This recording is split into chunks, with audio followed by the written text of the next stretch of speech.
눈높이 좀 낮추시기 바랍니다.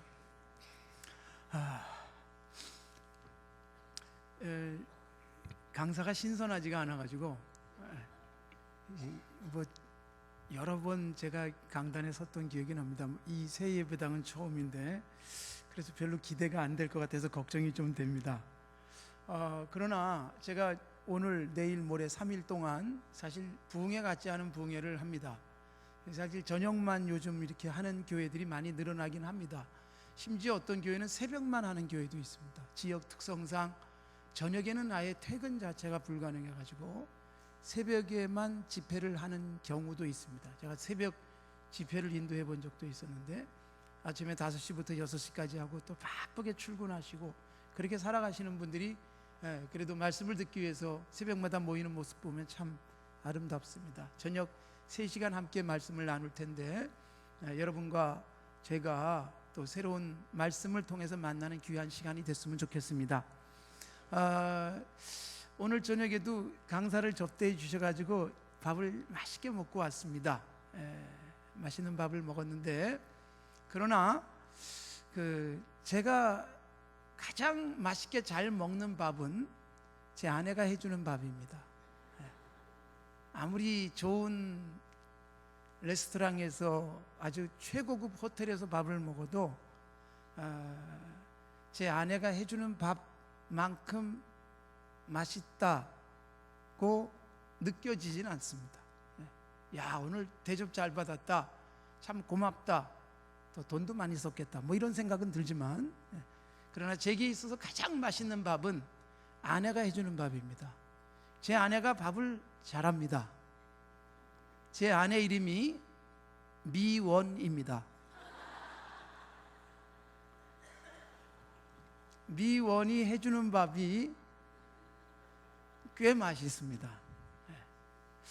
그런데 제 아내가 해주는 밥이 맛있는 이유는 제 아내하고 저하고 사이가 좋기 때문에 그렇습니다. 아무리 아내가 요리사라 할지라도 아내하고 나하고 사이가 안 좋으면요, 제 아내가 해주는 밥이 맛있을 수가 없습니다. 그런데 사랑하고 사이가 좋으면 아내가 해주는 밥이 최고였습니다. 제가 결혼하기 전까지는 우리 어머니가 해주는 밥이 최고였습니다. 결혼하고도 저희 어머니가 천국 가신 지 이제 3년이 됐습니다만 89세까지는 밥을 늘 해주셨어요. 집에 놀러 가면 월요일마다 제가 어머니 찾아가면 어머니가 밥 해주시는 걸 즐겁게 제 아내하고 같이 먹고 왔습니다. 그게 맛있게 먹어드리는 것이 우리 어머니를 즐겁게 하는 것이었기 때문에 그래서 아내와 함께 해주는 밥을 맛있게 먹고 그렇게 오곤 했습니다.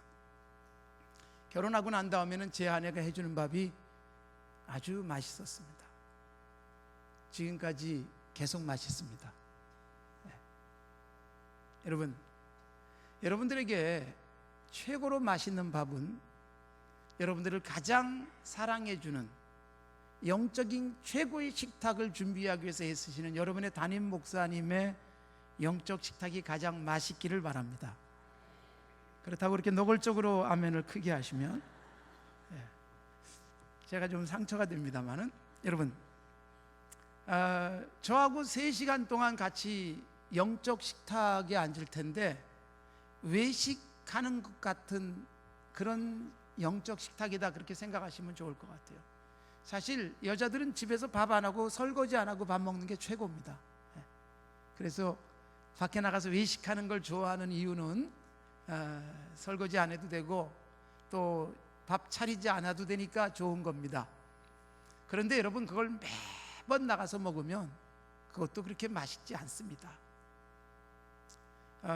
저하고 함께 나누는 시간은 외식처럼 집에서 먹는 밥과는 좀 다른, 조미료도 좀 많이 들어가고, 저도 우리 교회에서 설교할 때는 이렇게 하지 않습니다. 그러니까 적절하게 재미있게 그렇게 같이 말씀을 나눌 것이기 때문에 외식하는 그런 마음으로 말씀을 접하면 될 것 같고요. 평상시 여러분의 담임 목사님이 해 주시는 영적 식탁을 가장 좋아하시는 여러분들이 되시기를 바랍니다. 목사님이 좋으면 하시는 말씀도 좋습니다. 학교 다닐 때 선생님이 좋으면 그 선생님이 가르치는 과목도 좋았습니다. 여러분이 목사님과 좋은 관계 속에서 늘 말씀을 들을 때마다 행복하신 복된 성도들 되시기를 바랍니다. 3일 동안 집회를 하면서 강사 목사보다도 더 힘들고 애쓰시는 분은 담임 목사님입니다. 사실 저는 여러분들에게 이렇게 3시간 말씀 전하고 가면 되지만 담임 목사님은 강사 선정할 때부터 고민을 많이 하셨을 거고, 그 다음에 지금도 굉장히 긴장하고 있을 거예요. 강사가 사고 치지 않을까 굉장히 긴장을 하고 있습니다. 그 다음에 교인들은 또 얼마나 올까. 오늘같이 이렇게 오면 굉장히 목사님이 걱정이 좀 되실 것 같습니다. 그러니까 사실은 목사는요, 설교하는 게 훨씬 쉽습니다. 듣는 것보다. 그래서 목사님은 가만 앉아 계시니까 편할 것 같지만 강사보다 담임 목사님이 훨씬 더 힘듭니다. 제가 수고한다고 생각하지 마시고 여러분의 담임 목사님이 늘 얼마나 여러분을 위해서 애쓰시는지 생각하시고, 대접하고 싶다면 여러분의 담임 목사님 대접하시는 게 훨씬 좋습니다. 저는 먹고 그냥 가버릴 사람이기 때문에 저를 뭐 너무 대접하려고 애쓰지 마십시오. 그리고 혹시라도 그럴 일은 없지만 제가 전한 말씀과 평상시에 여러분의 담임 목사님하고 듣던 말씀이 조금 다르다라고 느껴지면 무조건 담임 목사님이 옳습니다. 그렇게 생각하시고 말씀을 접하셨으면 좋겠습니다. 자, 오늘 첫 시간에 사랑 이야기를 하겠습니다. 아주 편안하고 즐겁고 행복한 이야기를 나누겠습니다. 여러분들이 잘 아시겠습니다만 야곱의 사랑 이야기입니다. 야곱 이야기를 충분히 아신다고 생각하면서 내일도 야곱 이야기를 나눌 것이고, 그리고 마지막 날은 야곱이 축복했던 12 아들들에게 축복했던 내용 중에 유다에게 했던 축복을 함께 나눌 겁니다. 창세기를 가지고 3일 동안 말씀을 나눌 겁니다. 오늘 야곱의 사랑 이야기입니다. 야곱이 외삼촌 라반의 집으로 도망을 왔습니다. 형을 피해서 도망와서 20년 동안 살게 됩니다. 그런데 외삼촌이 이제 야곱, 자기 조카가 자기 집에 와서 사는데 일하면서 살게 됐습니다. 아무리 조카지만 너 월급을 정하자라고 제안을 했습니다. 15절에 보면, 일제하는 15절에 이제 외삼촌이 야곱에게 제안을 합니다. 내가 너한테 뭘 해줄까? 어떤 것으로 품삯을 할까라고 물어봤고, 야곱이 외삼촌에게 자기가 원하는 것을 이야기합니다. 그러면서 노동 계약이 형성이 되게 됩니다. 그런데 여러분, 야곱이 원한 품삯이 있습니다. 그게 뭘까요? 18절 한번 보시기 바랍니다. 자, 18절 같이 한번 읽어보겠습니다. 18절 시작. 야곱이 라헬을 더 사랑함으로 대답하되 내가 외삼촌의 작은 딸 라헬을 위하여 외삼촌에게 몇 년이요? 여러분, 라헬을 사랑하기 때문에 라헬과 결혼하는 조건으로 몇 년 동안 일하겠다고요? 7년 동안 월급도 받지 않고 일하겠다고 제안을 했고, 외삼촌도 기꺼이 받아들였습니다. 이렇게 해서 노동 계약이 형성이 됐습니다. 자, 그리고 7년 동안 야곱은 열심히 일했습니다. 여러분, 7년이 얼마나 긴 시간이겠습니까? 7년 동안 야곱은 31장에 가서 보면 남다른 열정을 가지고 일했던 사람임을 알 수가 있어요. 밤낮을 가리지 않고 일했습니다. 밤에도 잠 안 자고 일하는 날이 많았고, 더위면 더위, 추위면 추위 극복한 채 열심히 일했던 사람이 야곱입니다. 누구보다도 부지런했고, 그리고 해야 된다면 반드시 하고 마는 사람이 야곱이었습니다. 그러므로 7년 굉장히 힘들었을 것입니다. 그런데 여러분, 야곱에게 7년이 빨리 갔습니까? 아니면 지루하게 갔습니까?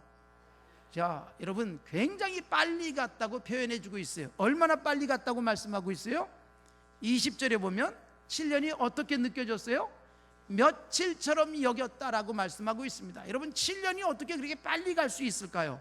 남자리 군대를, 요즘은 군대를 21개월 정도 가지요. 보통은 제 아들이 그 공군 군악대에서 근무를 하고 나왔어요. 공군 군악대에 이제 음악을 했기 때문에 공군 군악대 학교를 다니다가 갔는데, 공군 군악대를 합격하고 싶어가지고 굉장히 애를 썼습니다. 공군 가면 훨씬 좋대더라 해가지고 군악대 중에서도 공군을 선택을 했고, 더군다나 제 아들은 전공하는 게 작곡이다 보니까 뽑는 숫자가 너무너무 적었습니다.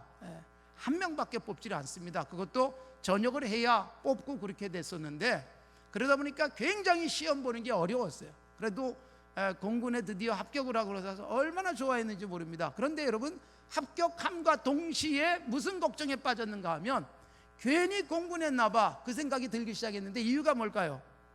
육군보다 3개월이 길다는 것 때문에 24개월을 복무를 합니다.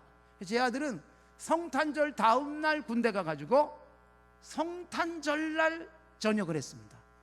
한 번 성탄절은 군대에서 보내고, 그 다음에 크리스마스 날 아침에 계룡대에서 계룡시에서 기차를 타고 와가지고 성탄절 예배를 드렸습니다. 그러니까 만 2년을 꼬박 군 생활을 했습니다. 군대 처음 갔을 때 훈련을 받고, 그리고 드디어 꿈에도 그리던 자대 배치 받고 첫 휴가를 나왔습니다. 여러분, 목사님 아들이니까 그래도 교인들이 잘 알잖아요. 얼마나 장로님들, 권사님들, 집사님들이 반가워하고, 야, 너 얼마나 그동안 수고했니? 그렇게 인사를 해줬습니다. 아이도 휴가 와가지고 굉장히 기분 좋게 지내다가 갔습니다. 그 다음에 또 휴가를 나왔습니다. 그 다음에 또 나왔습니다. 공군은 자주 나옵니다. 한 달에 한 번 정도 나옵니다. 이제부터 교인들이 인사가 바뀌었습니다. 또 나왔냐? 아이가 굉장히 상처를 받곤 했습니다. 그러다가 드디어 1년이 지났습니다. 1년이 지났는데 우리 교회 장로님 한 분이 우리 아들에게 물어봤습니다. 대윤아, 너 이제 얼마나 됐니? 1년 됐습니다. 그랬더니 우리 장로님이 뭐라 그랬을까요? 벌써 1년 됐구나. 이 말에 엄청 상처받았고 시험에 들었습니다. 아니, 벌써 1년이라니요. 내가 얼마나 고생하면서 1년을 보냈는데. 여러분, 남자들이 군대 가서 지내는 1년, 한 달, 이것도 얼마나 길고 힘든 시간인지 모릅니다. 그런데 여러분, 이 야곱이 7년 동안 어마어마하게 열심히 부지런히 살았지만 7년이 굉장히 빠르게 지나갔습니다. 이유가 뭐라고요? 20절에 이렇게 되어 있습니다. 라헬을 사랑하는 까닭에. 여러분, 사랑에 놀랍고 신비한 힘을 보여주고 있습니다. 라헬을 사랑하기 때문에 1년 지나고 2년 지나고 7년만 지나면 사랑하는 라헬과 결혼한다는 것 때문에 그날을 손꼽아 기다리면서 지루하지 않았다는 것입니다. 여러분, 그렇게 기다리다가 며칠처럼 꿈같이 지나가 버린 7년이 지나고 드디어 결혼하게 됐습니다. 결혼 첫날 밤을 보냈습니다. 얼마나 좋았을까. 여러분, 야곱이 그렇게 사랑하는 라헬과 드디어 결혼하게 됐는데, 결혼은 첫날 밤을 보내고 아침에 눈을 떴습니다. 옆에 누가 있었어야만 했을까요? 아침에 눈을 떴는데 누가 있었어야 했어요? 라헬이 있었어야 되는데 누가 있어요 옆에? 레아가 있다는 것입니다. 여러분, 저는 목사입니다. 성경이 하나님의 말씀인 줄로 굳게 믿습니다. 그런데 여러분, 도무지 이 말씀은 믿어지지가 않습니다. 제게도 처형이 있습니다. 아무리 깜깜해도 제 천지 처형인지 금방 압니다. 허리 사이즈만 봐도 아는데요. 도대체 어떻게 야곱이 이 중요한 일을 속았을까? 여러분, 더군다나 야곱은 굉장히 약삭 빠른 사람이고 눈치가 빠른 사람이에요. 그런 야곱이 첫날 밤 이게 도대체 어떻게 이 일을 속을 수 있을까? 속이는 외삼촌보다도 젊은 날 눈 벌겋게 뜨고 속은 야곱은 도무지 이해가 되지 않습니다. 도무지 이해가 되지 않지만, 그러나 성경이 분명히 보여주고 있는 말씀이 있어요. 오늘 이 말씀을 드리는 시간은 아니지만, 야곱이 나이 많아 늙어서 눈이 보이지 않는 아버지에게 지가 동생인데 형 옷을 뒤집어 쓰고, 그리고 형이라고 거짓말하고 축복을 가로챘습니다. 아버지, 나이 많아 늙으셔서 눈이 보이지 않는 아버지를 속이고 복을 가로챘던 야곱. 자기는 젊은 날 눈 벌겋게 뜨고 레아가 언니인데 동생이라고 우기고 첫날 밤을 보내는데 속구마는 거예요. 여러분, 성경적 중요한 원리에 심은 대로 거두는 거예요. 아버지에게 했던 것을 그는 그대로 당하고 있습니다. 그래서 잘 사셔야 됩니다. 대접받고 싶은 대로 대접하시며 살아야 돼요. 내가 저 사람에게 이렇게 하면 나도 그렇게 됩니다. 그래서 받고 싶은 만큼 하라는 겁니다. 옆에 있는 성도들에게 내가 받고 싶은 대로 해 주십시오. 하나님이 반드시 내게 좋은 열매 거두게 하실 줄로 믿습니다. 자, 여러분, 야곱 포기하지 않습니다. 외삼촌에게 항의했지만 외삼촌이 이렇게 말합니다. 우리 동네에서 언니보다 동생을 먼저 시집 보내는 법이 없느니라. 일주일 후에 다시 결혼을 시켜줄 테니까 라헬과 몇 년을 다시 일하라고요? 무려 7년을 다시 일하라고 외삼촌이 제안을 했습니다. 그래서 여러분, 야곱이 다시 계약을 합니다. 30절에 보시면 그렇게 되어 있어요. 30절에 보면 야곱이 또한 라헬에게로 들어갔고 그가 레아보다 라헬을 어떻게 했다? 더 사랑해서 다시 7년 동안 라반을 섬겼다. 여러분, 결국 사랑하는 라헬을 위해서 몇 년을 일하게 된 겁니까? 14년을 일했습니다. 이유는 딱 뭐예요? 사랑 때문에. 사랑하니까 7년이 금방 갔고, 사랑하니까 억울해도 7년을 다시 월급 받지 않은 채 일하는 것을 기꺼이 감당할 수 있었다는 것입니다. 여러분, 야곱의 이 사랑, 이것이 놀라운 힘을 갖고 있다는 사실을 보여주고 있습니다. 사실 여러분, 창세기를 읽어보시면서 오늘 우리가 읽은 말씀을 읽어도 나옵니다만 야곱이 라헬을 사랑하게 된 이유가 예뻐서 사랑한 것처럼 보여요. 여러분, 라헬이 예쁜 여자라는 게 성경에 나와 있죠. 재밌는 것은 창세기를 읽으시면 우리 믿음의 조상들, 믿음의 족장들, 아브라함, 이삭, 야곱 다 예쁜 여자랑 살았습니다. 아시죠? 아브라함이 얼마나 예쁜 여자랑 살았습니까? 아브라함의 아내가 누구예요? 사라인데, 사라가 얼마나 예뻤던지, 사라가 90이 됐는데도 그랄 왕이 아내 삼고 싶어 했습니다. 여러분, 제정신 갖고 90난 할머니 아내 삼고 싶은 남자가 과연 있을까요? 여러분, 사라의 미모를 보여주는 겁니다. 그런데 이게 첫 번째도 아닙니다. 전에는 애굽 왕이 65세 좀 넘었을 때 아내 삼고 싶어 했는데 90이 다 됐는데 그랄 왕이 아내 삼고 싶어 할 정도로 예뻤던 여자랑 살았습니다. 그런데 여러분, 이삭도 굉장히 예쁜 여자랑 산 모양입니다. 이삭의 아내가 누구예요? 리브가인데 리브가도 너무 이뻐서, 그래서 이삭도 자기 아내를 누이라고 거짓말할 정도였습니다. 아브라함도 이쁜 여자랑 살았고, 그리고 이삭도 예쁜 여자랑 살았고, 그 아들 야곱도 예쁜 여자랑 결혼을 합니다. 참고적으로 저도 예쁜 여자랑 삽니다. 믿음 좋은 사람들이 예쁜 여자랑 삽니다. 근데 여러분, 이 웃음은 무엇입니까? 자, 여러분, 그런데 예뻐서 사랑한 것 같아요. 그런데 여러분, 야곱의 이야기를 창세기에서 쭉 읽으면서 느끼는 게 있습니다. 야곱의 사랑은요, 끝까지 갑니다. 요한복음 13장 1절에 보면 예수님이 하나님 나라로 가실 때가 된 것을 아시고 이 땅에 있는 자기 사람들을 사랑하시되 어떻게 사랑하셨다고 되어 있을까요? 끝까지 사랑하셨다, 그렇게 되어 있어요. 예수님의 사랑의 특징이 뭐냐면 끝까지입니다. 여러분, 사랑은요, 시작이 되면 사실은 끝이 없습니다. 우리 사랑 여기까지야, 이따 이 소리 하는 건요, 사랑이 시작이 안 된 겁니다. 야곱은요, 사랑이 끝까지 갔습니다. 여러분 보세요. 라헬 때문에 레아와 결혼하게 됐지만 그러나 끝까지 라헬을 결혼하고 싶어서 매달렸고 14년을 시간을 투자하면서 라헬을 아내로 삼았어요.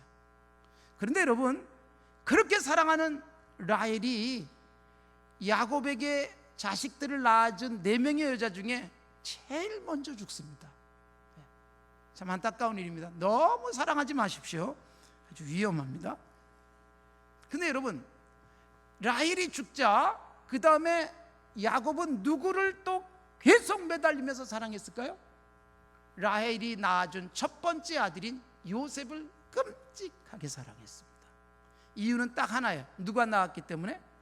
라헬이 낳았기 때문에. 그런데 여러분, 그렇게 사랑했더니 12명의 아들들 중에 하나님이 제일 먼저 누굴 치우셨어요? 요셉을. 사실은 야곱은 죽은 줄 알았습니다. 37장, 내일 이 말씀을 나눌 겁니다. 요셉 죽은 줄 알았습니다. 하나님이 그렇게 사랑하는 요셉을 제거하셨어요. 요셉이 죽은 줄 알고 그때부터 누구에게 매달려서 사랑하기 시작합니까? 베냐민입니다. 막내 아들 베냐민. 이유가 뭐예요? 라헬이 남겨놓은 마지막 아이이기 때문에. 여러분, 이 남자 야곱의 사랑 시작했어요. 이 사랑이 끝까지 갑니다. 죽어도 계속 라헬이 남겨놓은 첫 아들, 라헬이 남겨놓은 마지막 아들 계속 사랑했습니다. 사랑이요, 유효기간이 없어요. 끝까지 가고 있는 거예요. 영원하다는 의미예요. 요즘 우리 젊은이들을 보면요, 두 남자 여자 청년이 이렇게 사귀기 시작하고, 이 동네는 어떤지 모르는데 우리 동네는요, 제가 젊은 날은 이렇게 데이트를 하게 되면 교인들 볼까 봐 몰래 했습니다. 근데 요즘 젊은이들 보면요, 보통 이렇습니다. 예배 시간에 갑자기 이 형제하고 저 자매가 같이 앉기 시작해요. 그런데 그 다음 주에도 또 같이 앉기 시작해요. 이거 무슨 뜻일까요? 목사님, 우리 사랑하게 해주세요, 그거예요. 근데 여러분, 요즘 젊은이들이 이렇게 둘이 같이 앉기 시작하고 그 다음부터 사귀기 시작하면 날짜를 셉니다. 그래서 100일 되면 100일 잔치 합니다. 그리고 1년 되면 돌잔치 하는데 돌잔치 거의 못합니다. 왜요? 그 전에 찢어지기 때문에. 저는요, 우리 청년들이 같이 짝을 이뤄가지고 앉기 시작하면 그때부터 걱정스러워요. 저것들 언제 찢어지나 싶어가지고. 근데 그러고 나면 또 다른 애랑 같이 앉기 시작해요. 여러분, 날짜를 세면서 우리 만난 지 며칠 이러는 친구들이 금방금방 갈라지고 헤어지는 일들이 얼마나 많은지 모릅니다. 우리나라에 결혼을 하면은 3명 중에 한 가정이 깨지는 불행한 나라를 지금 우리가 살고 있습니다. 진정한 사랑일까 싶은 거예요. 여러분, 예수님이 보여준 사랑이 끝까지 가는 사랑이었고, 그리고 진정한 사랑이란 시작하면 끝없이 가는 게 진정한 사랑인 줄로 믿습니다. 우리 사랑 여기까지야, 더 이상 참을 수 없어. 사랑이 아니었던 것을 사랑처럼 착각하고 있었던 것이지 그거 자체가 사랑이 아니라는 것입니다. 여러분, 이 야곱의 사랑 시작했고 끝까지 갔습니다. 라헬이 죽어도 요셉이 없어져도 그래도 끝까지 베냐민까지 이어지는 이 사랑. 여기 결혼 안 하신 자매들이 있으면 이런 남자 만나서 결혼하시기를 바랍니다. 별로 기대를 안 하시는 것 같습니다만, 여러분, 사랑에 놀랍고 신비한 힘을 보여주고 있어요. 사랑하니까 7년도 금방 갔습니다. 여러분, 엘리베이터를 타시면 1층에서 탔는데, 여러분, 한 5층까지 올라가면서도 혼자 탔는데 처음 보는 여자가 같이 탔어요. 그러고서 여러분, 불과 몇 초를 같이 올라갔는데 얼마나 서먹서먹한지 모릅니다. 우리나라 사람들은 보통 유럽이나 미국에서는요, 엘리베이터 타서 여자가 딱 타면 어떻게 하면 돼? 그냥 하이 하고 헬로우 하면은 그냥 웃으면서 올라갑니다. 근데 우리나라 사람들은 일단 제가 먼저 타고 있다가도 여자가 딱 뒤따라 탔을 때 하이 이러면 저 미친놈 되는 거예요. 이 우리나라 문화니까. 그러니까 어색하게. 그런데 우리나라 사람들에게는 아주 피할 수 있는 방법이 하나 있습니다. 휴대폰 만지고 있으면 됩니다. 그러니까 굉장히 어색하고, 그리고 그 짧은 시간이 길게 느껴지는 겁니다. 여러분, 누구와 함께 있느냐에 따라서 시간이 빨리 가기도 하고 시간이 아주 지루하게 느껴지기도 합니다. 사랑하니까 시간 가는 줄 모르고 7년이 며칠처럼 갈 수 있어요. 사랑의 능력, 사랑의 힘, 이것을 보여주고 있습니다. 사랑하니까요, 수영도 못하는 엄마가 물에 빠져서 허우적대는 아들을 위해서 뛰어들어서 같이 죽습니다. 그 모습을 본 할머니도 뛰어들어서 또 죽습니다. 여러분, 그런 일이 일어납니다. 이유가 뭐냐 하면, 분명히 머리로는요, 내가 수영 못하기 때문에 뛰어들면 죽는다는 거 알아요. 그러나 가슴이, 사랑이 그냥 아이가 죽는데 가만히 있지 못하게 만듭니다. 죽을 줄 알면서도 뛰어들게 만드는 힘, 이게 바로 사랑이라는 것입니다. 계산은 머리로 합니다. 그러나 여러분, 계산해도 답이 안 나오는 일들을 해낼 수 있는 힘은 사랑에 있습니다. 사랑하면 내 능력을 뛰어넘습니다. 사랑하면 내가 할 수 없는 것도 해내게 됩니다. 2006년도에 이런 일이 있었습니다. 백형국이라는 사람이 애인 박춘아에게 신장도 떼주고 췌장도 절반 떼주는, 동시에 산 사람이 2개의 장기를 떼주는 이식 수술을 했습니다. 우리나라에서는 최초로 있었던 수술입니다. 아산병원의 한독종 외과 과장이 그 수술을 했습니다. 수술 성공률이 50%밖에 되지 않았습니다. 그런데 여러분, 자기 애인이 당뇨를 앓고 있었고 당뇨 합병증으로 혈액 투석을 해야만 했어요. 그런데 그 애인 여자가, 박춘아 씨가 백형국에게 우리 헤어져요. 나하고 결혼하면 당신 불행해요. 그럼에도 불구하고 남자는요, 신장 떼주고 췌장 떼주면서 그 여자를 위해서 희생했어요. 여러분, 아무리 믿음이 좋아도 내 아들이 그렇게 한다 그러면 누가 찬성하시겠어요? 그런데 사랑하니까 신장 떼주고 췌장 떼주고, 그렇게 해서 2006년 1월 달에 수술이 잘 끝났어요. 그리고 그해 12월에 두 사람이 결혼을 했습니다. 이 이야기가 삼성생명 CF에 오래전에 나왔었습니다. 아름다운 사랑 이야기. 그리고 몇 년 전에 TV에서 이 사람들이 지금 어떻게 살고 있는가를 TV의 아침 방송에 나온 적이 있었어요. 지금 어떻게 살고 있는 줄 아세요?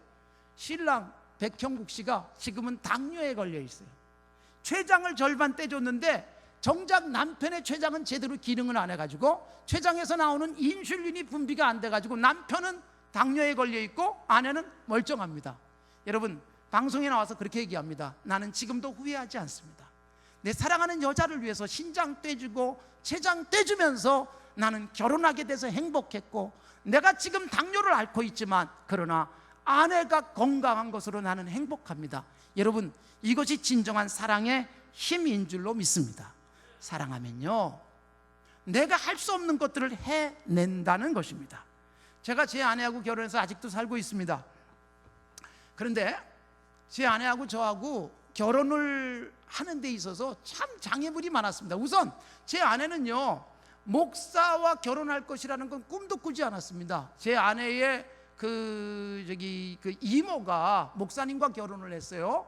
그래서 옆에서 목사님으로 또 사모님으로 사는 게 얼마나 힘드는지 알아가지고 그것만큼은 절대로 안 한다 그랬는데, 저를 만나서 사랑이 시작되니까 그 어려운 길을 같이 갔습니다. 그리고 지금까지 열심히 즐겁게 살고 있습니다.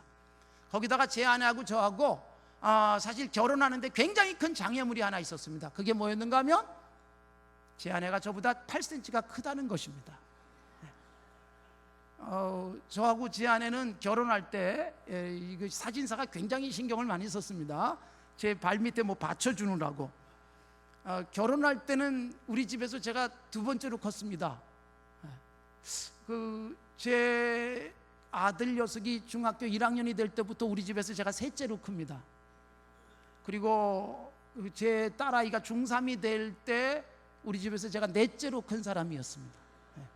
뭐 다들 저보다 컸어요. 제 아내는 저보다 8cm 크고, 제 아들은 지 엄마보다 12cm 크고, 제 딸은 저보다 4cm 크고, 이러니까 전부 다 제 눈 위에 있어요.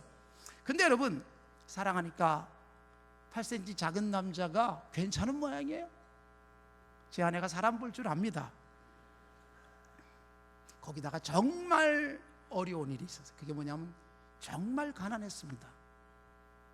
저는요, 중학교 1학년 때부터 저희 아버지가 서울의 그 약송이라는 곳에서 굉장히 그 사업을 크게 하셨어요. 잘 돼가지고 서울에서도 굉장히 좋은 집 짓고 살았습니다. 그런데 제가 초등학교 6학년 때 우리 아버지 사업이 완전히 몰락을 했습니다. 서울에서 아주 변두리, 여기서는 좀 가깝습니다만 그 당시만 해도 기찻길이 있었고 논이 있었던 서울의 장위동이라는 곳으로 이사를 갔습니다. 그때 이사를 가면서 야, 서울에 이런 동네도 있었나 싶었습니다. 그곳으로 이사 가가지고 그나마 집 한 채 건져가지고 살았었어요. 싼 동네로 온 거예요. 그러다가 그것마저도 다 날아가서 정말 우리 가족들은요, 한 곳에 모여서 살지 못했습니다. 저하고 제 형이 전도사님 집에서 같이 살았어요. 전도사님 부부가 아기 하나 키우고 단칸방에 살았는데 거기 빌붙어서 살았던 적이 있었어요. 얼마나 힘들게 살았는지 7 식구였는데 그 7남매였는데, 그런데 제가 7남매 중에 6째였습니다. 남자로 4째 아들이었습니다.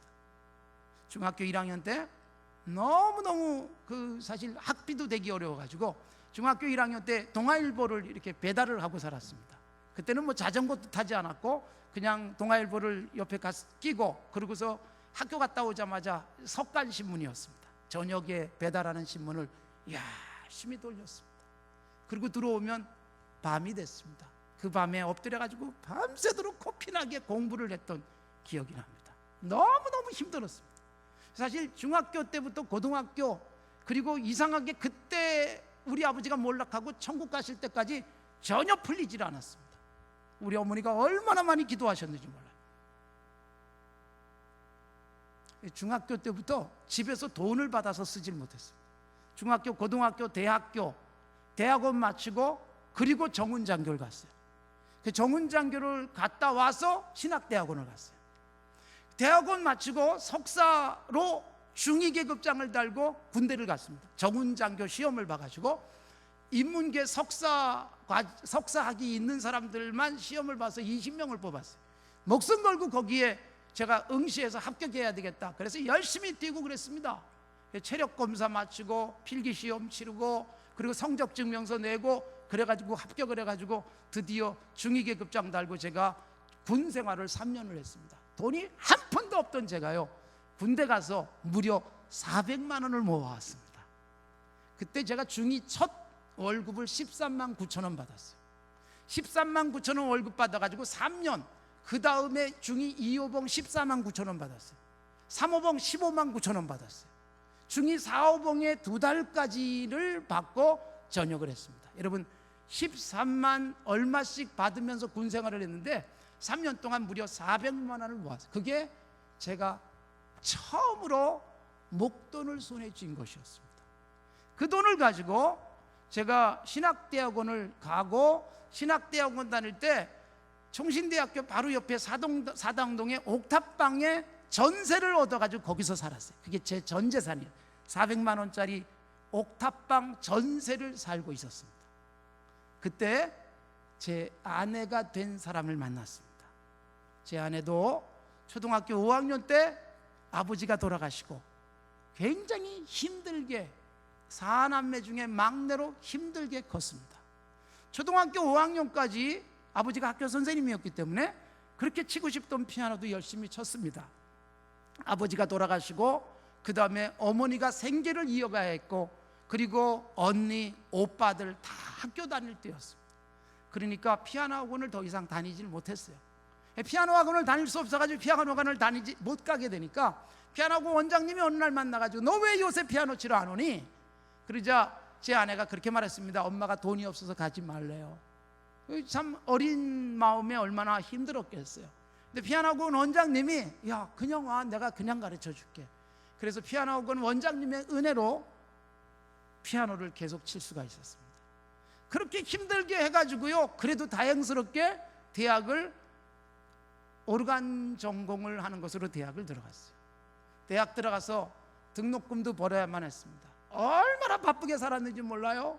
그래서 방학이면은 계속 알바하고, 그리고 학교 끝나면 또 알바. 그래도 이 아르바이트가 피아노 레슨하는 것이었기 때문에 다른 아르바이트보다는 그래도 학비 버는 게 그래도 훨씬 용이했습니다. 그런데 학비 열심히 벌어가지고 오빠 등록금이 없으면 오빠 대진으라고 휴학도 하고, 그러면서 제 아내하고 제가 만났어요.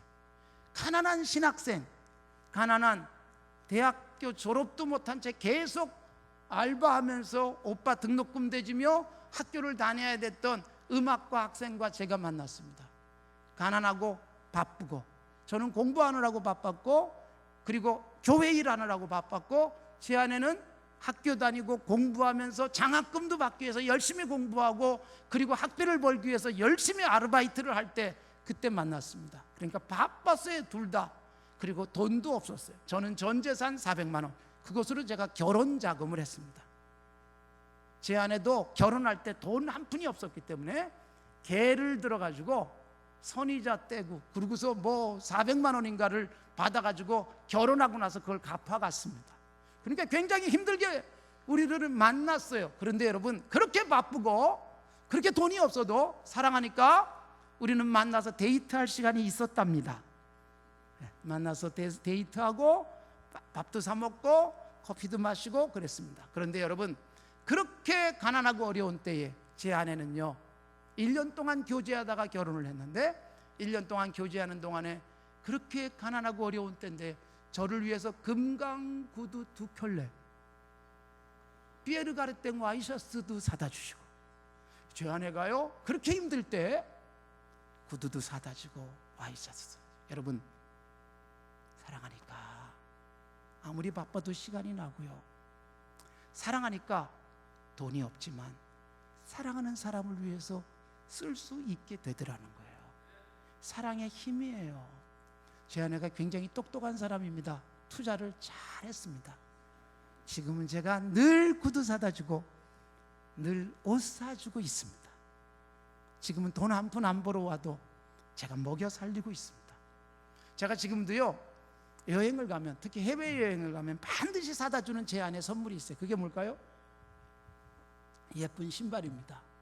그래서 제 아내 신발을 반드시 사가지고, 혼자 여행 가서도, 혼자 해외 집회 가서도 반드시 제 아내 신발 사가지고 와요. 왜냐하면 그 어려울 때 제 신발 사줬던 기억이 있어서. 언젠가는 둘이 같이 나갔다가 신발 가게를 들어갔어요. 제가 고르면 금방 고르는데 아내가 고르면 굉장히 시간이 많이 걸려요.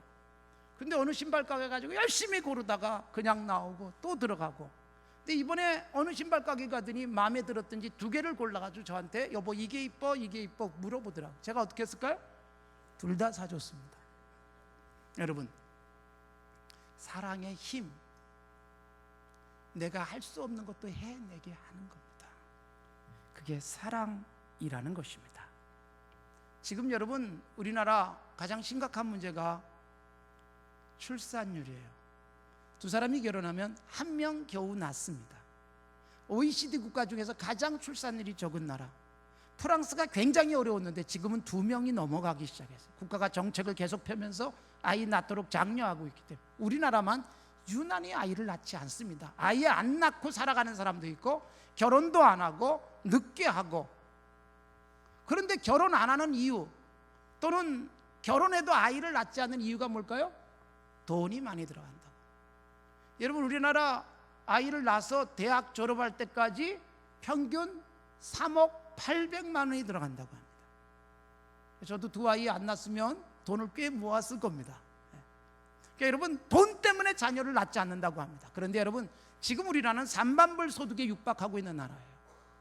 그래서 여러분, 제가 태어나던 1950년대에 우리 어머니는, 그 당시 우리나라가 60년도에 우리나라 국민소득, 1인당 국민소득이 80불이었습니다. 지금 뭐 3만 불, 비교도 되지 않는 때인데 그때 평균 얼마를 낳느냐 하면 7명을 낳습니다. 그렇게 가난하던 시절에. 여러분, 돈이 없어서 못 낳는 게 아닙니다. 우리 어머니가 저를 낳았어요, 6째로. 그리고 제 동생까지 또 낳았습니다. 그리고도 잘 키웠습니다. 돈으로 키우는 게 아니었습니다.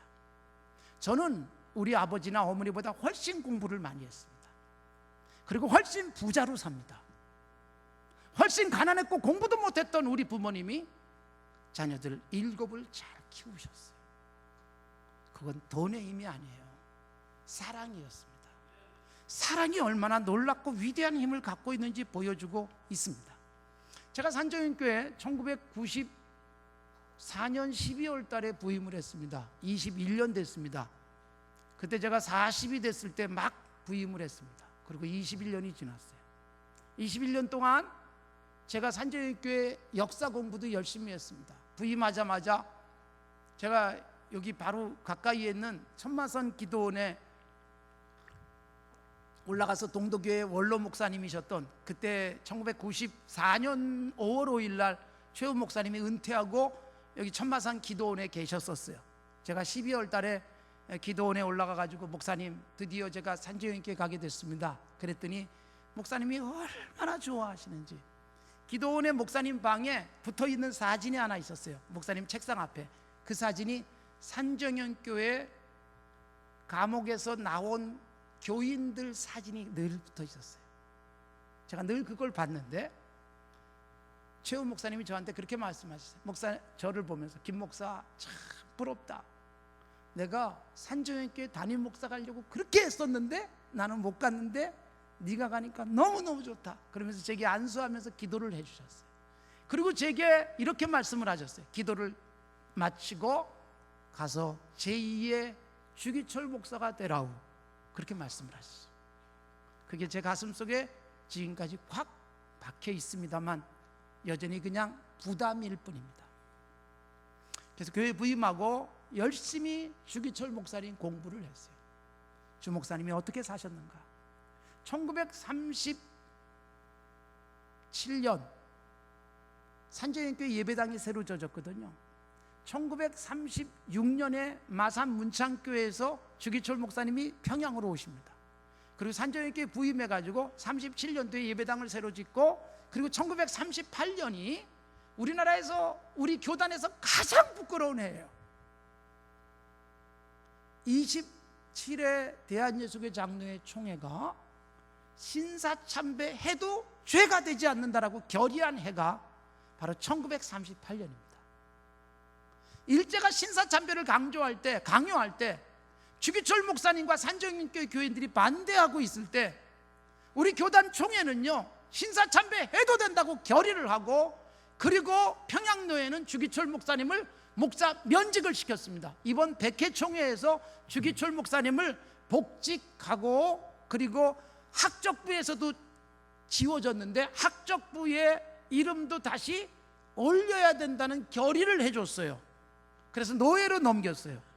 그러니까 여러분, 1938년이 얼마나 부끄러운, 우리 한국 교회사에서 부끄러운 해인 줄 아십니까? 그럼에도 불구하고 주기철 목사님이 신사참배 끝까지 반대하면서 감옥에 갇혔다, 풀려났다, 매 맞고 고문당하고 모진 고통과 아픔 끝에 1944년 4월 21일 날 평양 형무소에서 밤 9시에 천국에 가셨습니다. 얼마나 끔찍한 고통과 아픔을 많이 겪었는지 몰라요. 신사참배를 끝까지 반대하셨습니다. 여러분, 어느 날 신사참배, 그런데 여러분, 목사님도 대단하셨지만 목사님의 사모님이셨던 오정모 사모님도 대단한 분이셨습니다. 첫 사모님 34살에 병으로 천국 가시고, 그리고 들어오셔서 자식도 낳지 않은 채 목사님 뒷바라지 하시고 4명의 아들들을 키워내신 사모님이에요. 그 사모님이 끝까지 목사님을 견디도록 격려하셨던 분입니다. 그런데 온갖 고난과 아픔이 많았지만 그 속에서 결국 승리하시는 순교자로 이름을 남겨요. 그런데 여러분, 제가 주목사님 공부를 열심히 하다가 주목사님이 마지막으로 남기신 말씀은 뭘까? 이거를 열심히 찾았어요. 그리고 책을 찾아서, 자료를 찾아서 읽고, 그 다음에 주기철 목사님의 그 아드님에게 제가 증언을 들었어요. 지금 우리 교회는 주기철 목사님의 가족 중에 이제 4번째 며느님만 남아 계십니다. 구기학 권사님이 지금 남아서 그 신앙의 대를 이어가고 계세요. 그런데 그 주강조 장로님도 천국 가셨어요. 주강조 장로님이 제게 해주신 아주 귀한 말씀, 그리고 우리 구기학 권사님이 해주신 말씀이 있어요.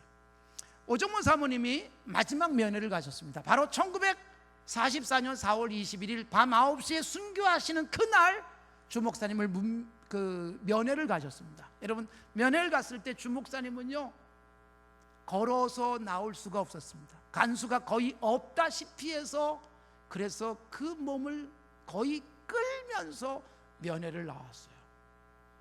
주기철 목사님 거의 천국 갈 지경에 처한 모습을 오정모 사모님이 보면서 얼마나 가슴이 아팠겠습니까? 주강조가 아들, 넷째 아들이 아주 어릴 때였으니까 저 밖에서 아버지에게 이렇게 문이 살짝 열렸을 때 인사를 했다 그러더라고요. 그 기억이 난다라고 말씀을 하시는데, 그때 마지막 말씀을 이렇게 남기셨습니다.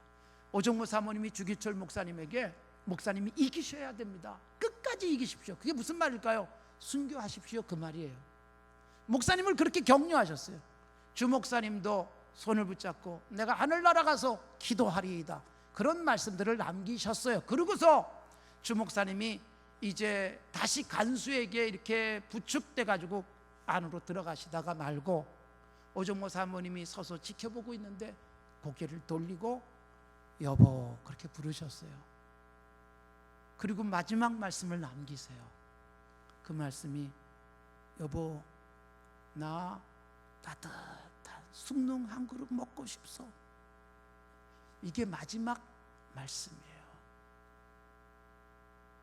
이 말씀을 전해들은 주강주 장로님이 그 부인 권사님에게 이런 이야기를 남겼어요. 평소에 제가 있는 자리에서도 뭐 정말 가슴에 남긴 얘기죠. 실제로 그렇게 해달라는 거겠어요. 여보 내가 죽으면 내 관에 나를 집어넣고 가슴에다가 숭늉 한 사발만 놔주시오. 내가 그거 가지고 천국 가서 우리 아버지에게 숭늉 드리고 싶다고. 어릴 때 철없을 땐 그거 몰랐으니까 넷째 아드님이 그런 고백을 하셨어요. 그러니까 여러분 주기철 목사님 굉장히 강인한 체력에 누구보다도 뛰어난 인내심, 이것 가지고 순교하신 게 아니었습니다. 그도 4월의 차가운 평양 감방에서 온몸이 찢기고 고통과 아픔과 그리고 더 이상 버티기 어려운 그런 핍박 속에서 밥 한 숟갈도 넘길 수 없을 때 그분도 따뜻한 숭늉 한 그릇이 그렇게 잡수고 싶었던 우리와 똑같이 연약한 육체를 가지신 분이었습니다. 그럼에도 불구하고 순교의 제물로 드려주고, 그럼에도 불구하고 이 아름다운 순교자의 이름을 남길 수 있었던 것은 그분이 우리보다 훨씬 더 체력이 강했기 때문에, 그분이 우리보다도 훨씬 더 인내심이 뛰어났기 때문이 아닙니다. 예수님에 대한 사랑, 주님이 나를 얼마나 사랑하셨는데, 주님이 나를 위해서 십자가 죽었는데, 그것을 생각하니까 주님은 그 고통과 아픔에 못길을 걸으셨고 그 모진 고문 속에서도 버텨낼 수 있었던 것입니다. 그게 사랑의 힘이라는 것입니다. 사랑하는 성도 여러분,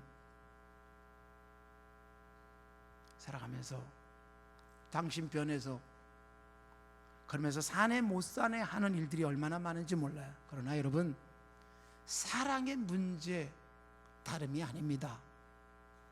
교회 봉사를 하면서 아유 나는 아직 돈이 없어서, 아유 나는 시간이 없어서, 난 너무 바쁘고, 그렇지만 돈의 문제도 시간의 문제도 아닙니다. 아유 난 말할 줄 모르고 난 배운 게 많지 않아서, 그 문제가 아니라 사랑이 없기 때문에 시간도 안 나요. 사랑이 없기 때문에 돈은 주머니에 있는데 쓰지 못하는 거예요. 예수님께서 요한계시록 2장과 3장에 소아시아의 7교회를 향해서 편지를 주세요.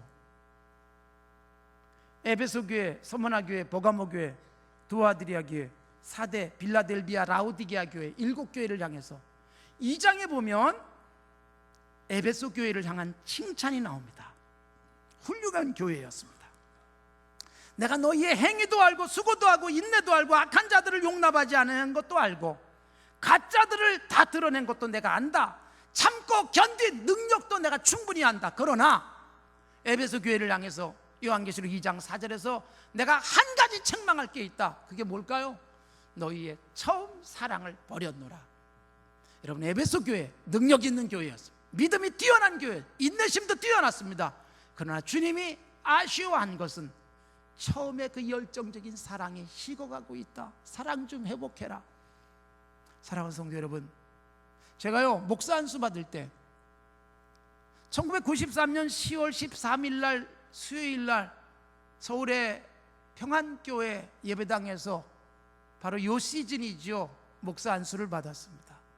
안수 받는 그날 제 가슴속에 뜨거운 열정, 저는 안수 받는 내내 눈물이 펑펑펑펑 흘러가지고 앞이 보이지 않았습니다.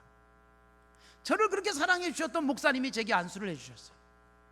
저를 전도사 때부터 키워주시고 제게 세례를 베풀어 주셨고, 중학교 때 고등학교 키워주시고, 그리고 신학교 가고 첫 전도사를 그 교회에서 하게 해주셨고, 그리고 첫 강단 설교를 시켜주셨고, 계속 그 교회에서 전임 전도사까지 할 수 있도록 키워주셨던 아버지 같은 목사님이 제게 안수를 해주고 계셨어요.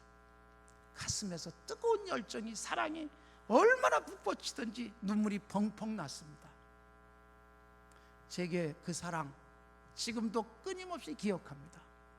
1994년 10월 13일 날 제 가슴속에 넘쳤던 그 사랑이 식지 않도록, 그 사랑의 열정이 계속되기를 끊임없이 기도하고 하나님 앞에 엎드리고 있습니다.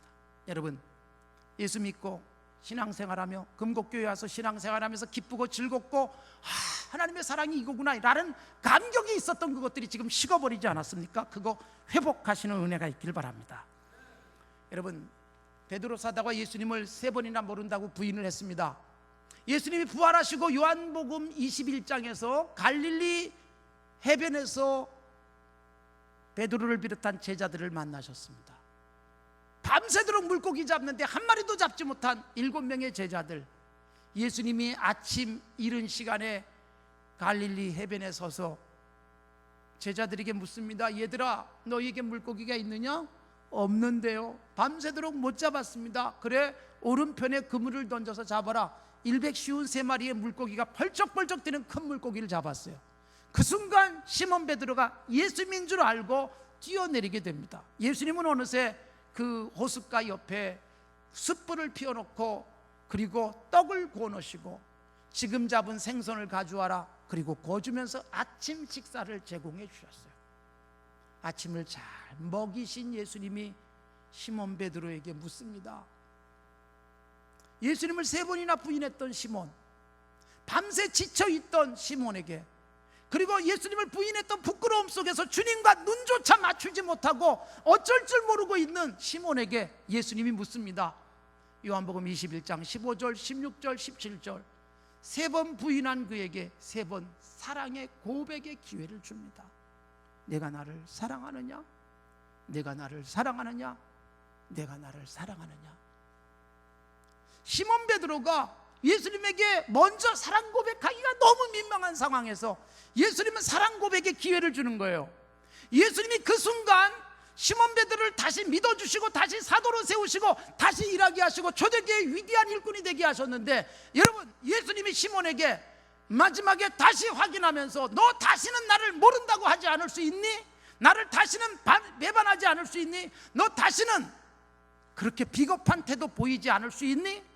또는 너 앞으로 설교 잘할 수 있니? 전도 잘할 수 있니? 묻지 않으셨습니다. 예수님이 확인한 것, 내 양을 쳐라, 내 양을 먹여라, 이제 내 사도로 다시 내가 믿어준다라고 예수님이 그를 다시 사용하실 때 확인한 것은 사랑이었습니다. 내가 나를 사랑하느냐? 설교 잘할 수 있고 전도 잘할 수 있고 다시는 배신 안 할 수 있어가 아니라 사랑한다면 가능하다. 3번의 사랑 고백을 받으시고 일을 맡기시고, 시몬은 사랑 고백하고 난 다음에 그 사랑으로 평생을 주님 나라 위해서 헌신했고 십자가에 거꾸로 못 박혀 죽을 때까지 그 역사를 감당했던 것입니다. 여러분, 예수님이 지금도 우리에게 요구하시는 것은 사랑이에요. 이런저런 핑계 대지 마십시오. 제 사랑을 다시 한번 끄집어낼 수 있기를 바랍니다. 제가 산정님께서 20여 년 목회를 하면서 우리 성도들에게 늘 하는 얘기가 있습니다. 그게 뭐냐면, 여러분, 저는 여러분을 절대로 믿지 않습니다. 자, 우리 교인들에게 제가 목회하다 보니까요, 처음에 산조인교회 부임했는데 40에 이제 우리 나이로 40이 돼가지고 1995년에 사역을 시작했어요. 첫 담임 목회지에서 사역을 시작하는데, 여러분, 뭐가 뭔지도 잘 모르는 일들도 너무나도 많았지만 사역을 하면서 제게 이런 일이 생겼어요. 야, 저런 집사님만 있으면, 저런 권사님만 있으면 목회할 만하다라는 생각이 드는 사람들이 몇 사람 보여요. 그때부터 무슨 생각이 들까요? 아우, 저 집사님이 믿음직하고 저 권사님이 내가 기댈 만한 분이라고 생각이 될 때가 있었어요. 근데요, 하나님이 여지없이 실망을 시키더라고요. 제게 아주 철저하게 깨닫게 하신 게 있어요. 사람은 믿을 대상이 아니다. 제가 그래서 세상에 믿을 놈 하나도 없다, 우리 교인들에게 선포한 거예요. 제가 여러분 절대로 믿지 않습니다. 그 대신 저는 여러분을 어떻게 한다고요? 사랑할 뿐입니다. 저는 여러분을 믿지 않습니다. 그냥 사랑합니다. 무슨 짓을 해도 저는 사랑합니다. 그러면서 제가 한 가지 또 이렇게 말합니다. 여러분, 저를 절대로 믿지 마십시오. 그냥 사랑해 주십시오. 여러분, 목사를 주님처럼 믿지 마십시오 라는 이야기를 제가 우리 교회에서 계속 해요. 저도 믿을 사람은 아닙니다. 근데 저는 여러분이 그냥 사랑하면 그 사랑 때문에 힘이 나고, 사랑 때문에 제가 못할 일을 해냅니다. 여러분의 사랑으로 저를 격려해 주십시오. 그래서 여러분, 21년 동안 있는 동안에 우리 성도들의 사랑이 저를 키웠어요. 처음에 제가 산조인교회 부임했을 때가 목사 안수 받고 딱 1년 돼가지고 왔어요. 부목사 생활 딱 1년 했어요. 그런 제가 와서 당회를 했습니다. 제가 와서 교회 와서 목회를 해나가는 게 여러분 얼마나 어설펐겠습니까? 그런데 여러분, 장로님들이, 제가 처음 부임했을 때 장로님들이 다 60대 후반이었어요. 다 은퇴하셨어요. 제가 그 다음에 세운 장로님들도 다 은퇴했어요. 이제 제 3세대 장로님들이 지금 사역하고 있는 거예요. 근데 여러분, 제가 초기에 감격했던 게 뭔지 아세요? 이제 막 40이 돼가지고 부임한 담임 목사 안수 받는 지 1년밖에 안 된 저를, 사람 볼 줄 아는 산조인교회가 담임 목사로 청빙하고 난 다음에 얼마나 사랑해 줬는지 어설프지 않겠어요? 근데 그냥 사랑해 줬어요. 그 덕에 여러분 10년 한 것처럼 목회가 가능했어요. 1년 만에. 그 사랑의 힘이, 여러분, 믿을 대상이 아니에요. 사람은 그냥 사랑할 대상이에요. 근데 사랑할 대상을 믿다 보니까 실망도 하고, 사랑할 대상을 믿다 보니까 배신당했다고도 느끼는 겁니다. 제가 이것뿐만이 아닙니다. 제가 우리 성도들에게 늘 하는 말씀이 있어요. 그게 뭐냐면, 여러분, 여러분의 남편 절대로 믿지 마십시오. 세상에 믿을 놈 하나도 없습니다. 남편 믿을 대상이 아니라 어떻게 하라고요? 사랑할 대상입니다. 오빠 믿지 뭐 이따 이 소리 하지 말라는 거예요. 에? 믿긴 뭘 믿어요? 여러분, 그냥 사랑할 대상이에요. 여러분의 남편이 사랑할 대상을요 그냥 너무 하나님처럼 믿는 거예요. 여러분, 그냥 사랑하면 돼요. 아내 사랑할 대상이지 믿을 대상 아닙니다. 여러분, 믿다 보니까 당신이 그럴 수 있냐 그러고 배신했다 그러고 이딴 소리 하는 거예요. 근데 사랑하니까 기다려줘요. 사랑하니까 참아줘요. 사랑하니까 이해해줘요.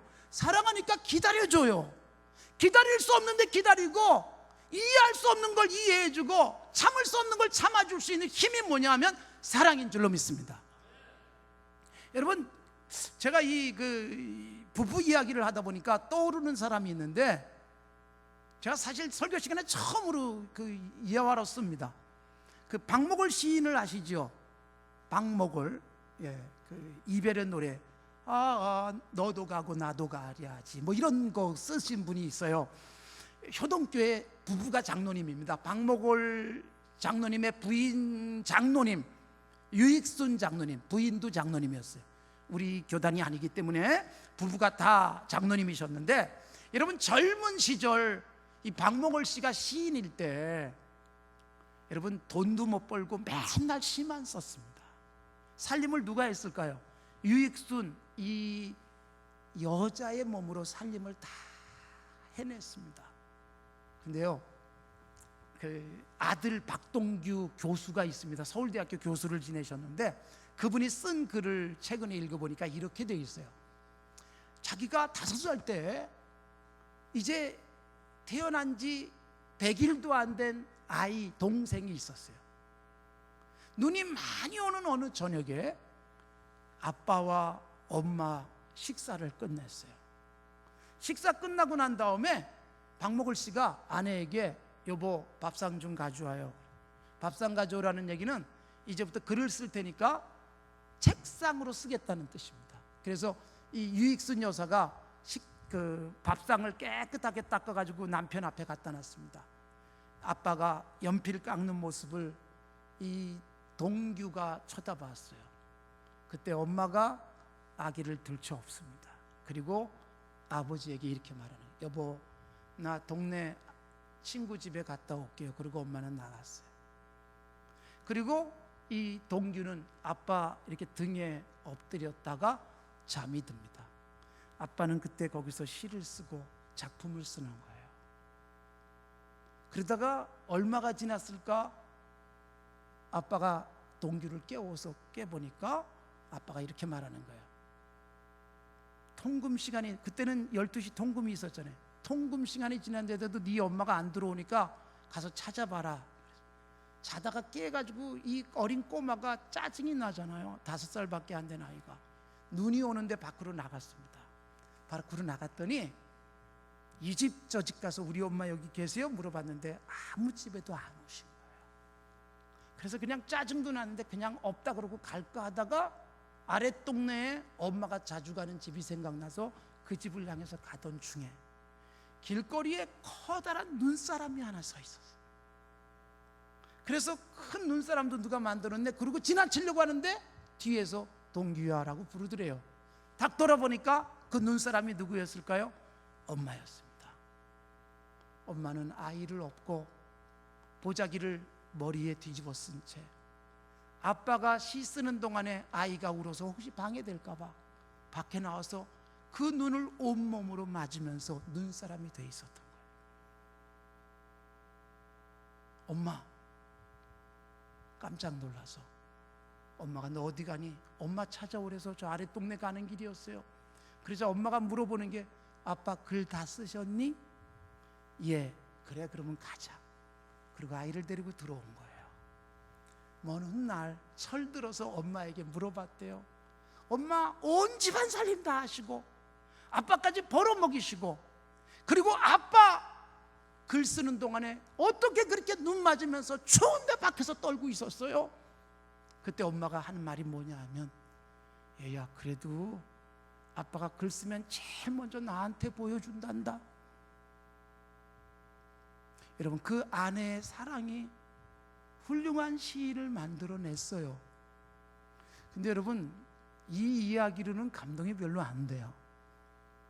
박목월이 전쟁 때 대구에 피난 갔다가 전쟁이 끝나고 1954년 서울에 먼저 올라왔는데 대구에서 알던 어떤 젊은 여자가 서울까지 따라왔어요. 계속 박목월을 쫓아다녔습니다. 40대인 시인을 쫓아다니는데 이거는 조금 위험한 모습이었어요. 그래서 친구 시인에게 얘기해가지고 좀 어떻게 좀 정리를 해달라고 그랬더니 계속 붙었어요. 54년 가을에 드디어 박목월이 그 여자를 데리고 제주도로 도망을 갔습니다. 살림을 차렸습니다. 제주도에서. 박목월의 부끄러운 얘기, 장로님이 됐지만. 근데 여러분, 몇 달 만에 유익순 여사가 제주도로 찾아갔습니다. 보따리를 하나 지고. 그리고 남편이 살고 있는 젊은 여자애랑 살고 있는 그 집에 갔습니다. 봉투를 하나 내밀었습니다. 보따리를 줬습니다. 그 보따리에는 남편과 여자의 한복 한 벌이 들어있었습니다. 봉투에는 여보, 살아가는데 얼마나 힘들어요. 생활비 보태 쓰세요. 돈도 들어있었습니다. 그 순간 박목을 따라서 제주도까지 왔던 여자아이는 엉엉 울면서 사모님 잘못했어요. 그리고 남편은 얼마 있다가 정리하고 돌아와서 정말 좋은 남편 노릇을 했다는 겁니다. 이게 두 부부 장로님 이야기예요. 우리는 이 시대에 상상도 안 되고 이해도 될 수 없는 일일지도 몰라요. 이해하지 마시고 사시기 바랍니다. 여러분, 사랑해요. 그 제주도에서 이별하면서 쓴 시가 이별의 노래. 기러기 우려에는 하늘 구말리 바람은 싼을 불어 가을은 깊었네. 아, 너도 가고 나도 가야지. 이 가곡으로 불리고 있는 그 노래라는 겁니다. 여러분, 사랑이 용서도 안 되고 이해도 안 되고 용납도 안 되는 사람을 견디게 해주고 그 사랑이 사람을 바꿔 놔요. 목회하면서 끝까지 사랑하니까 아예 죽어버리든지 변하든지 하더라고요. 어떻게 하나님께서 독생자 예수님을 이 땅에 보내셨을까요? 죄인들을 위해서. 요한복음 이렇게 말씀합니다. 하나님이 세상을 이처럼 사랑하사 독생자를 주셨다. 하나님이 능력이 많은 분이다. 천지 창조하신 분이다. 그런 분이 독생자 예수님을 보낼 수 있는 능력이 있었다라고 말하지 않습니다. 능력이 아니라 사랑이라는 것입니다. 사랑이 그게 가능하게 했어요. 제가 목회하면서요, 지금도 잊혀지지 않는, 산정연교회 목회하면서 생각나는 아주 귀한 남자 집사님 한 분이 계십니다. 우리 교회가 와보신 분들은 아시겠지만 주변에 아주 부자 동네들입니다. 저희 교회 바로 옆에 집들은 우리나라에서 가장 비싸게 팔린 집, 1년에 매년 1등, 2등, 3등 하면 바로 우리 교회 옆집들이에요. 집 한 채에 가장 싼 집이 50억짜리 집부터 시작해가지고 펜트하우스 올라가면 여러분 거의 100억 가까운 집입니다. 우리 교회 교인이 거기 몇 집이 살고 있는데 한 군데도 신방오라고 안 해서 가보질 못했습니다. 올해 처음 그 60억짜리 집에 제가 처음 가봤습니다. 얼마나 좋은 집 할까? 저도 가슴 설레면서 그 집에 가봤습니다. 그 집이 우리 예배 나오보다 더 크더라고요. 근데 걸어서 5분이면 갈 수 있는 거리인데 차를 보내주셨어요. 기사가 와가지고, 아니 집사님 걸어갈게요 그랬더니 아니에요, 차 보냈으니까 차 타고 오세요. 5분이면 걸어갈 수 있는 길을 10분 동안 차 타고 갔습니다. 돌아서 가니까 시간이 더 걸렸습니다. 저도 생전 처음 타보는 차를 탔습니다. 벤츠에서 나오는 마히바흐라는 차인데 이 동네 아파트 2채는 살 겁니다. 그 자동차면. 차를 처음 저는 탔어요. 마히바흐를. 올해따라 그 차를 사시는 교인이 둘이나 됐어요. 올해 새로 나온 차인데. 차를 탔더니요, 내리고 싶지가 않더라고요. 10분밖에 안 걸렸는데 기사한테 1시간만 돌다 가자 그러고 싶을 정도로 차가 얼마나 좋은지. 그런데 여러분, 그 차를 보내서 신방 오게 한 이유가 있더라고요. 그 차가 들어가니까 허리를 90도로 꺾어서 인사하고 아무런 제재받지 않은 채 그 집으로 들어갈 수가 있어요. 엘리베이터 앞에 차가 딱 대고 문이 열리고 그리고 안내받아서 집까지 딱 올라갔습니다. 정말 집이 아주 좋았습니다. 그 집 얘기하는 게 아니고 그 집 바로 뒤에는 우리나라에서 가장 가난한 사람들이 살고 있는 비닐하우스가 있었습니다. 2년 전까지 다 철거했어요. 오랫동안 무허가 비닐하우스. 우리나라에서 가장 비싼 집 옆에 우리나라에서 가장 싼 집이 있었어요. 300만 원짜리 집. 비닐하우스예요. 거기 사시는 집사님 이야기예요. 이분은요, 직업이 칼갈로 다녔어요. 자전거 하나 타고 칼 앞에 쭉 꽂고 칼 갈로 다니. 요새 누가 칼 갑니까? 다 사서 쓰고 버리고 그러죠. 근데 칼을 갈로 다녔어요. 멀리서 저를 보면 자전거 타고 지나가다 목사님 그리고 얼마나 좋아하시는지, 우리 집에 와서도 칼을 그냥 얼마나 시퍼렇게 날을 세우는지, 교회 와서도 막 시퍼렇게 그분 주제가가 날 세우소예요. 근데 여러분, 그분이 여러분 놀랍게도 매달 11조를 하시는데 이달에 11조 12,000원. 얼마 벌었어요? 계산 잘 하시네요. 11조가 그렇게 하는 거거든요. 이번 달 11조 11,000원. 아유, 조금 줄었네 수입이. 할렐루야. 이번 달 11조 13,000원. 조금 늘었어요.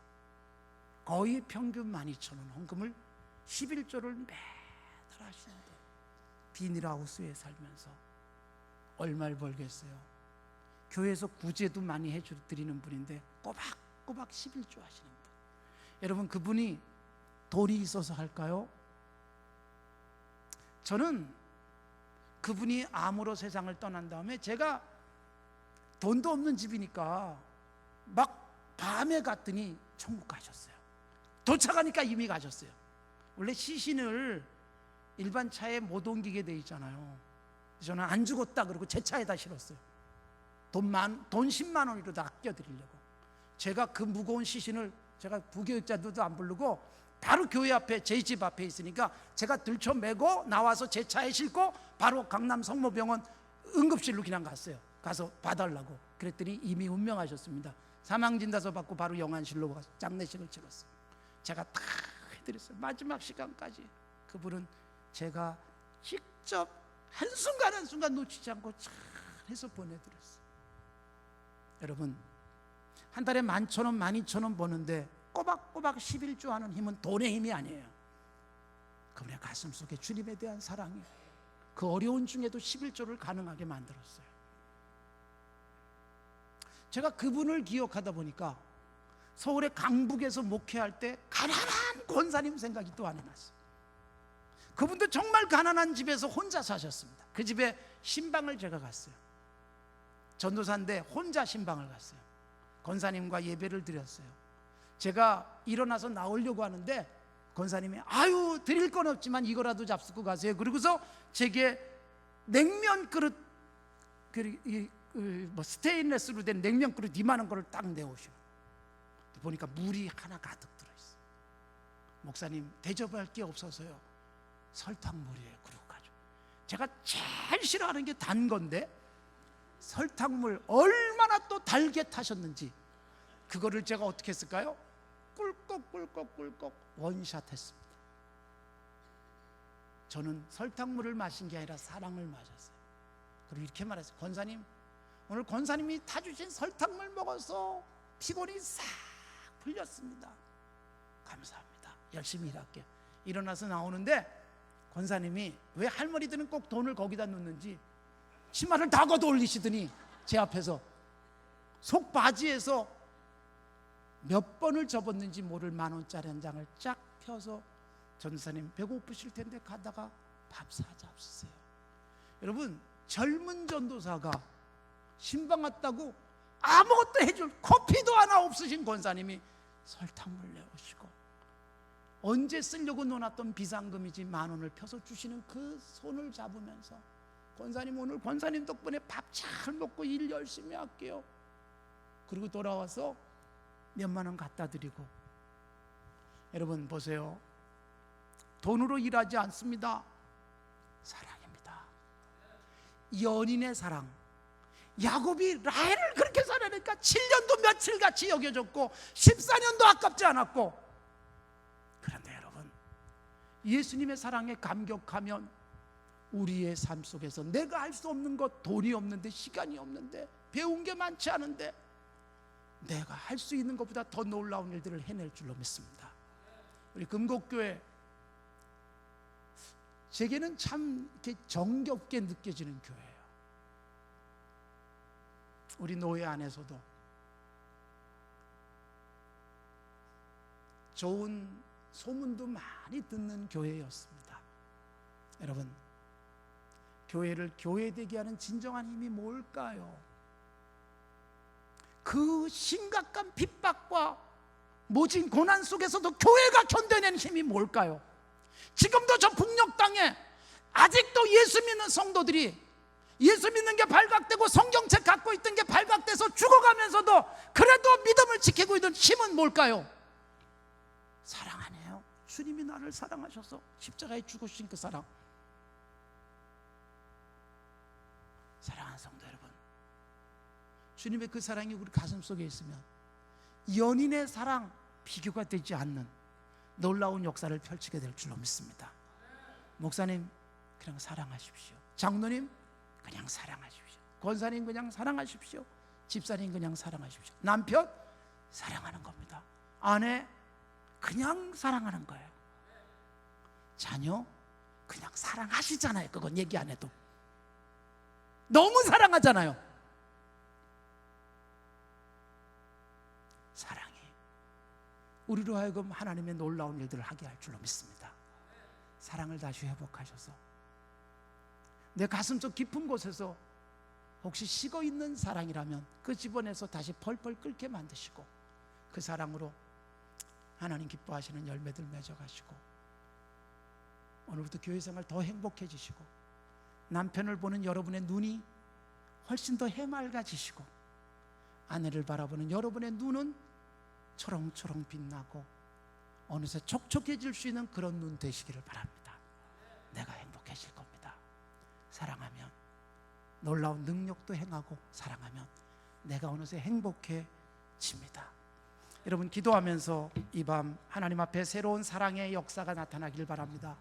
이 시간 말씀 기억하면서, 오 하나님, 돈의 문제가 아니었군요, 능력의 문제가 아니었군요, 제 사랑입니다. 어느새 그렇게 끓던 사랑이 식어버려서 남편, 아내, 하나님과 나의 관계, 목사님, 장로님, 교회 불편해지고 있지 않는지요? 여러분, 사랑을 회복하십시오. 오 하나님, 나를 위해서 예수님 주신 사랑, 예수님 나를 위해서 십자가에 죽으신 그 사랑 가슴속에 다시 한번 새기고, 이제 주님 사랑합니다, 사랑합니다, 사랑 다시 불리던 일개에서 주님 나라 위해서 드리겠습니다, 헌신하겠습니다, 이 고백하시면서 이 밤 하나님 앞에 나아가는 시간 되시기 바랍니다. 다 같이 힘있게 주님 부르시고, 그리고 함께 통성으로 기도하는 시간 갖길 바랍니다. 다 같이 기도하겠습니다. 주여